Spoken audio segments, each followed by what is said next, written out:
Pronto, glória a Jesus, né?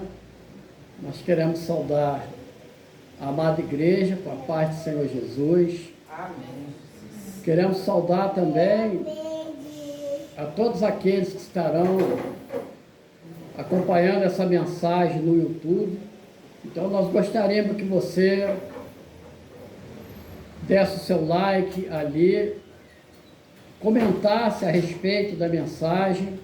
Também pode passar o link para os vizinhos, amigos, todos aqueles que você queira bem, porque esta mensagem do Senhor só fará bem para a sua vida, como certamente fará bem para a vida do pastor Carlos que vos fala.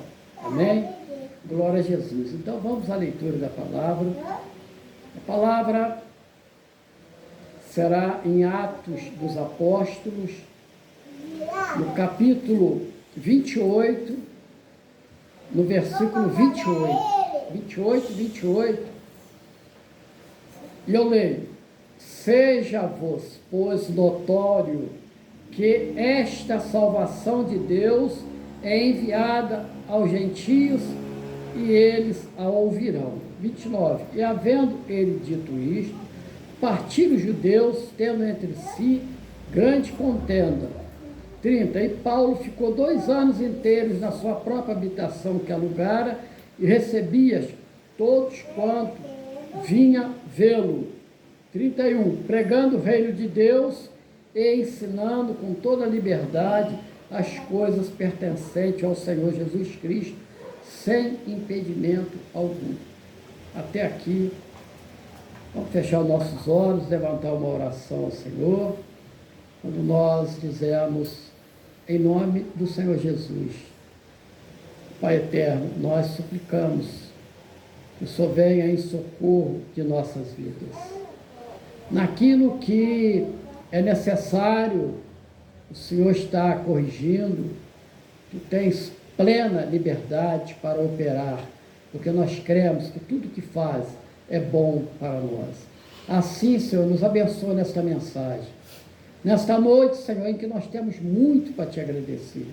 Na noite em que milagres aconteceram, a tua bênção, ela foi derramada, o teu Espírito, ele é sobre cada um de nós, e nós temos motivo e objeto de glorificar e exaltar o teu nome, não por uma troca, mas pelo teu grande amor que é sobre as nossas vidas.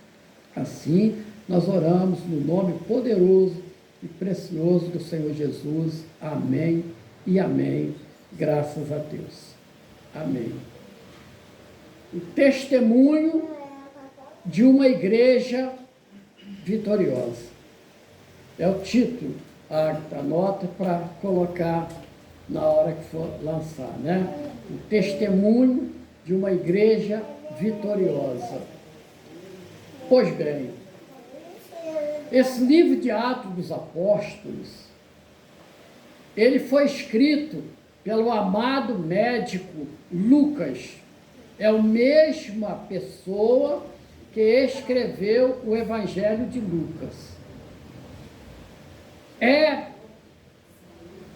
um histórico maravilhoso dos primórdios da igreja, do nascimento da igreja. E Paulo aqui, ele expressa o quanto foi notório o acontecimento do cumprimento profético do prometido por Deus, quando ele deu o seu filho para morrer para a salvação de todo aquele que crer.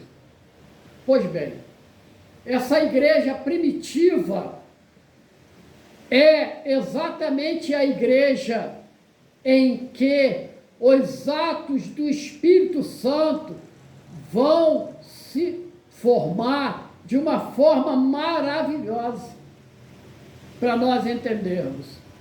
Ali vai acontecer um derramamento maravilhoso do Espírito Santo. E o amado médico Lucas, ele vai narrar, ele inicia narrando a ascensão do Senhor Jesus.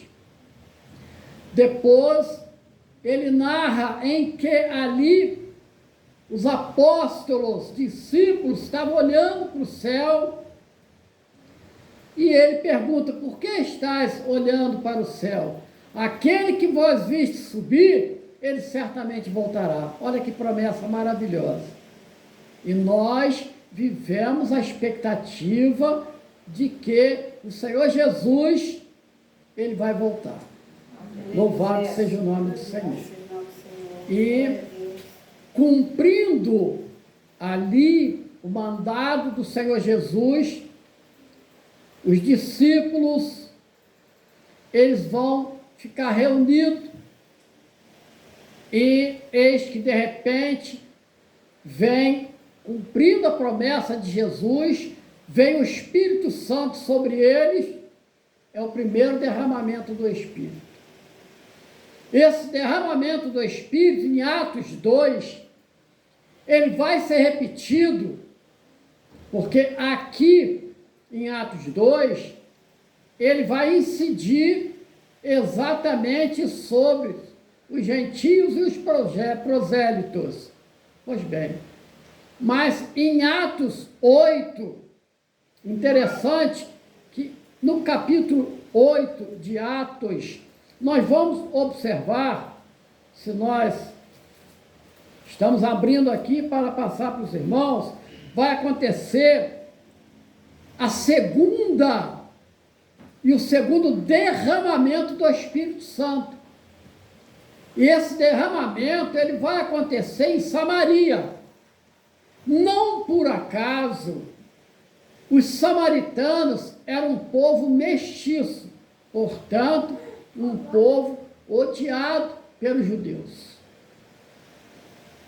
E finalmente, no capítulo 10 do mesmo livro de Atos, o Espírito Santo, ele vai ser derramado na casa de Cornélio, um centurião que era gentio. Então, o que nós aprendemos? De que o Espírito Santo vem para toda a humanidade. E qual é o objetivo? Fazer morada nos corações de todos aqueles e aquelas que firmarem uma aliança com o Senhor Jesus. Louvado seja o nome do Senhor. Então, veja bem, o livro de Atos, e Paulo aqui, ele vai entregar tudo aquilo que havia acontecido. Ele vai falar de Jesus, que é o Salvador. Ele vai contar o que aconteceu e Lucas vai narrar no capítulo 9 que ele, Paulo, era fariseu e que também era conhecido como Saulo. Portanto, ele vai contar que ele era um ferrenho defensor da lei, um religioso, zeloso, e ele perseguia a igreja. E ele vai contar que nessa perseguição, ele vai pegar cartas para ir a Damasco, para aprisionar o que até então se chamava os membros daquela seita, e que de certa feita fora chamado de as pessoas do caminho. Interessante que ele, a meio caminho de Damasco, ele tem uma visão de um sol como por volta de meio-dia, e ali ele ouve uma voz.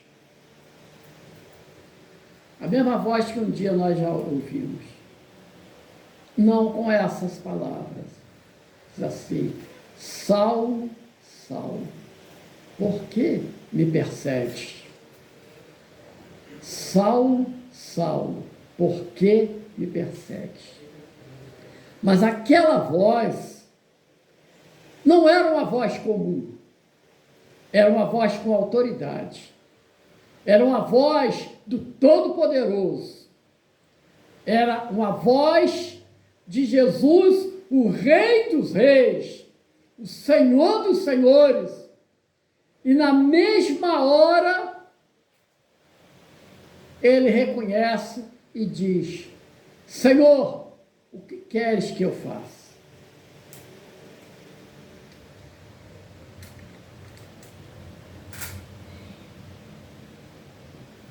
Paulo, ali caído, ele fica como que cego, é conduzido pelas mãos e com uma missão: vá a Damasco na rua direita. E ali ele chega, ele vai ficar em jejum e Deus comissiona um homem chamado Ananias, dizendo: vai lá à rua direita e lá você encontrará um homem chamado Paulo, então Saulo, e você vai orar sobre ele. Mas, Senhor, eu vou lá, esse homem persegue e mata. Não te mandei eu. E ele vai, põe as mãos sobre Paulo. Então Saulo cai como que umas escamas da vista de Saulo. Na nossa religiosidade estéril, nós somos como cegos. Nós não vemos Jesus, a luz do mundo. E ele, na mesma hora, recupera a visão e ele vai cumprir aquilo que Jesus o havia comissionado. E a palavra do Senhor é: esse é um vaso escolhido por mim, mas ele vai sofrer muito pelo meu nome.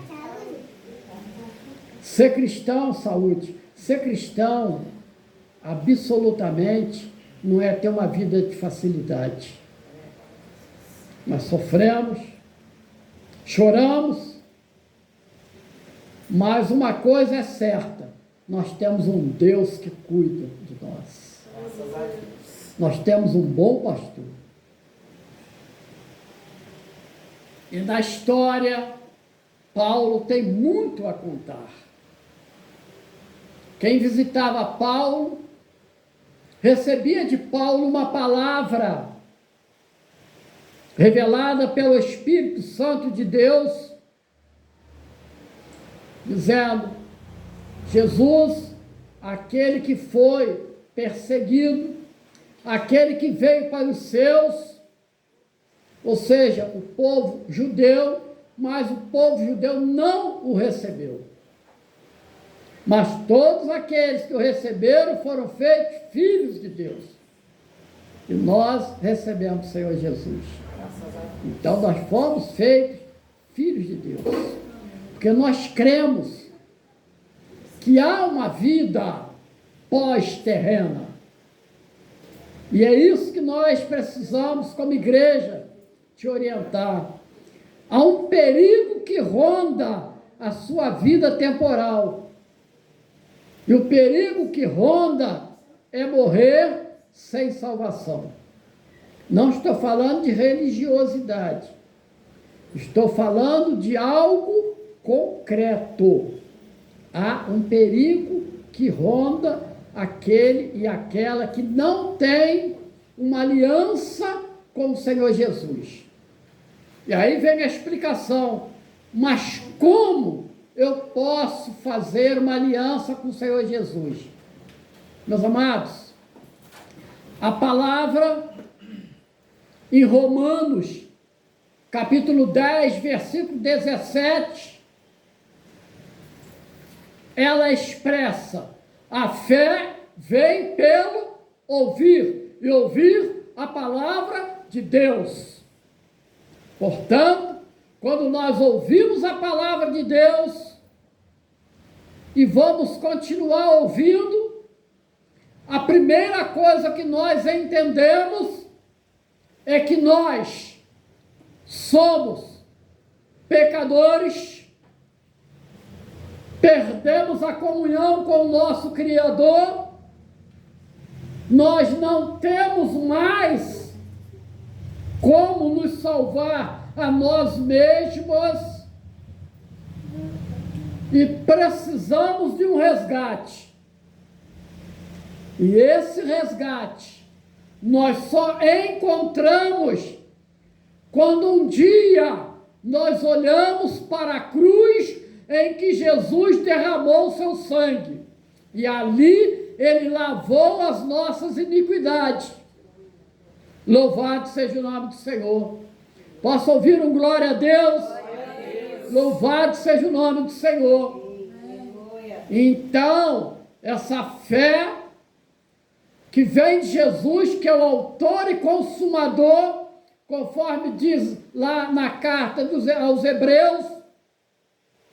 Então, eu digo, eu preciso cumprir o que o Senhor Jesus tratou com um outro fariseu, religioso, importante, chamado Nicodemos. Eu preciso nascer de novo. Eu preciso ter o meu espírito recriado.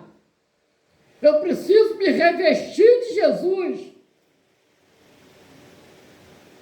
E, então, eu firmo, pela fé, eu creio no Senhor Jesus, que é o meu único e verdadeiro Salvador.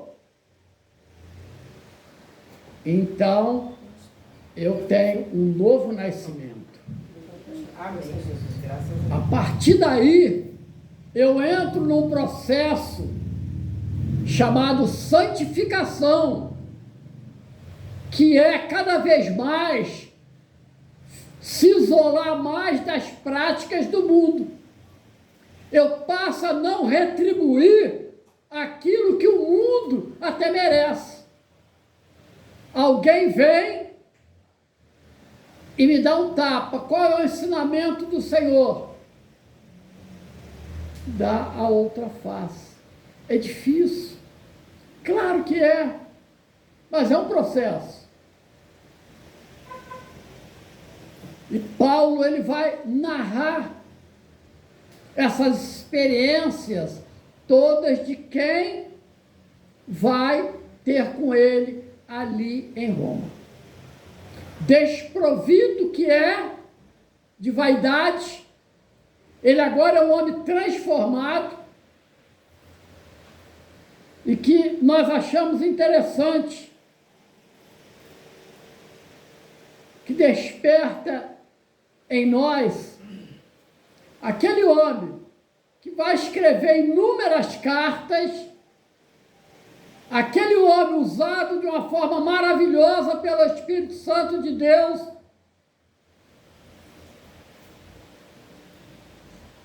ele recebia as pessoas.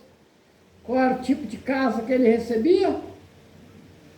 Coloca lá na tela, no versículo 30, 28, 30.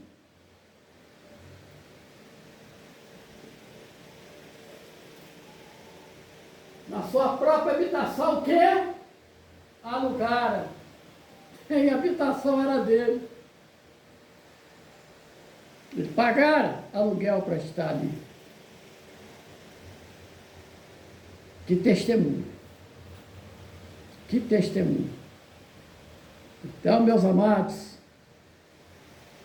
e ele vai narrar o que nós hoje, louvado seja o nome do Senhor, nós conhecemos. Aquela igreja vai produzir inúmeros sinais de curas maravilhosas. Ela vai cumprir,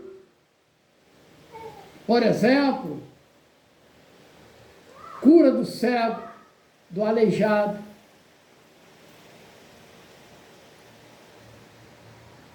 Era uma igreja, a mesma igreja que hoje está no nosso meio. Quantas vezes nós recebemos pedido de oração por causas impossíveis? Os irmãos, as irmãs são testemunha disso. Havia casos que era impossível. As pessoas estão aí vivas. Há casos de pessoas que andaram 500, 600 quilômetros atrás de uma medicina alternativa, e a orientação do Espírito era: está tão perto de você. E essa pessoa vai, perde essa bênção e acaba retornando e encontra o tratamento adequado. Ainda agora, nós tivemos a irmã Hilda, semana passada, olha, mais de ano na fila do INSS, a Beth pode testemunhar isso, nada, e ela pediu uma oração. E ela não fez nem mais nada, só ligaram e chamaram. Ó, nós vamos orar, irmã Hilda. Deus vai ser fiel. Um belo dia ela chegou aqui, ela mancando, molhadinho, temporal. Eu disse para ela: eu fico envergonhado do seu testemunho, que coisa maravilhosa, Deus vai te abençoar. E ela sentou ali, e nós vamos orar por ela. Oramos, e não demora muito. Oração do pastor Carlos, da pastora Maria? Não! Oração da igreja, porque somos nós aqui, ó, que somos a igreja. Você que está me ouvindo, que tem um compromisso com o Senhor ouve. E ela, do nada, entre aspas, ela recebe chamado: vem, você vai operar. Primeiro dia no hospital, não foi possível operar, a pressão foi lá em cima, a igreja foi testada. Pastora Maria, vamos orar. Quando levantamos, oração pela irmã Hilda. Na hora do almoço, oração pela irmã Hilda. No café da tarde, oração pela irmã Hilda. Na janta, oração pela irmã Hilda. E à noite, na hora de dormir, oração pela irmã Hilda. A pressão, ó, foi para a cirurgia. Ainda hoje, domingo, eu disse assim: pastora Maria, nós vamos no hospital, lá em Paraíba do Sul, nós vamos visitá-la. Não vamos deixar ela assim não, nós vamos lá visitar. A Beth chega aqui agora, eu disse assim, ela já está em casa. Só faltou a Beth falar que ela estava jogando vôlei. Mas eu não duvido nada mais. Não duvido mais nada. Porque o nosso Deus, Ele faz uma obra completa, louvado seja o nome do Senhor. Oi, Bíblia. Mais uma benção. A Marina, minha sobrinha? Sim. A ferida fechou. A Marina. Está suspensa da quimioterapia, agora só vai tomar o remédio vioral. Glória a Deus. Deus. Glória a Deus. Deus não faz uma obra pela metade, não. Nosso Deus faz uma obra completa. Um dia ela chega aqui com o menininho, não melhora, né, irmã? Não melhora. Vamos orar. Vamos fazer um som sobre esse menino. Menino lindo. Até hoje estou apaixonado pelo menino. Lindo menino. Conversado, tudo. Gosta daí. Então, aí, oramos, né, pastora Maria, irmã Dolores. E o menino, dias depois, como é que tá? Tá bom, tá tranquilo, graças a Deus. O Deus que nós servimos, amém?